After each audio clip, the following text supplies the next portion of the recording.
Okay, you just heard from 4 Americans who shared why they do not want to get the COVID vaccine. Dr. Joseph Verone, the chief of staff at United Memorial Medical Center in Houston, was listening in on that conversation, and he will now give those panelists his thoughts after he has seen scores of COVID patients die. Here's part 2 of Pulse of the People. Dr. Verone, you have your work cut out for you, obviously, because all of these folks say they've done their research. They have, really strong opinions. So, Dr. Verone, what jumped out at you? Well, first of all, I do hear a lot of misconceptions. A lot of misconceptions that are, to some extent, dangerous. And I mean, I have no problem in somebody telling me, hey, I think that my immunity is good enough and I don't need anything else. If that's the case, then my recommendation would be just go ahead and check your levels, see what are your antibodies, see where you stand. Now, there is also very interesting data that actually shows that if you get the vaccine after you have the COVID, you have about 100% chance that you will not get the COVID that's going to get you in the ICU or kill you, which is fantastic. I've spoken to some of the best epidemiologists in the world. They say it's unequivocally established in their opinion that immunity is long-lasting. Epidemiologists may tell you whatever they want, but they just manage numbers.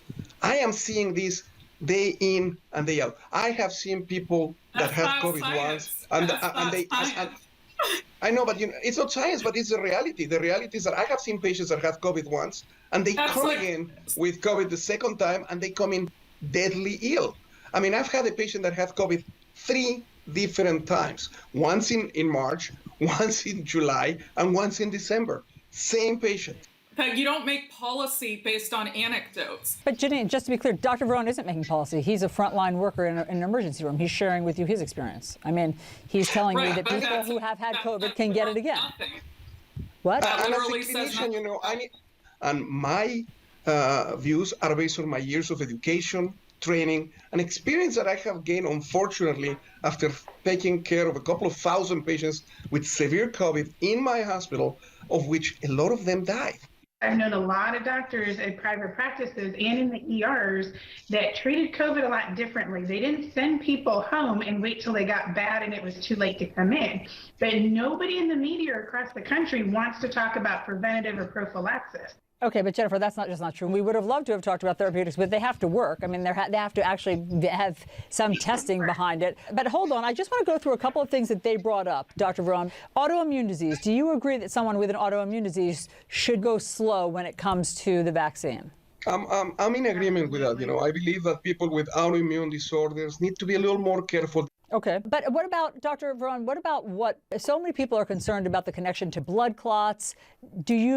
Have you seen that in your hospital? We haven't seen it. It's so rare. I mean, no, I'm sorry, but no, that's not true. Nobody is being made right now to report these adverse reactions properly.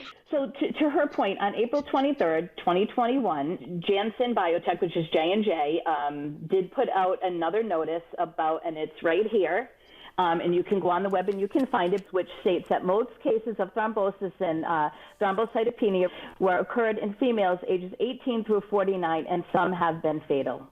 But I mean, still, even with that, I think that it was a handful. And I'm not obviously discounting their deaths, but I'm saying that of the millions of people who've gotten the vaccine, that I think that they can still count it on 2 hands how many females in that age range died. My question for the doctor, he said he had a patient who came in and he or she had COVID-19 3 times within a year. Were they vaccinated? They were not vaccinated. That's the whole point. Not a single one of the patients that I have seen with COVID-19 requiring admission to my COVID ICU have had the COVID vaccine. Today, I admitted 3 of them. And when you talk to them, they all give you a reason, very similar to some of the ones that you guys are saying. And now these patients are about to be on a respirator. So that's why you guys need to understand.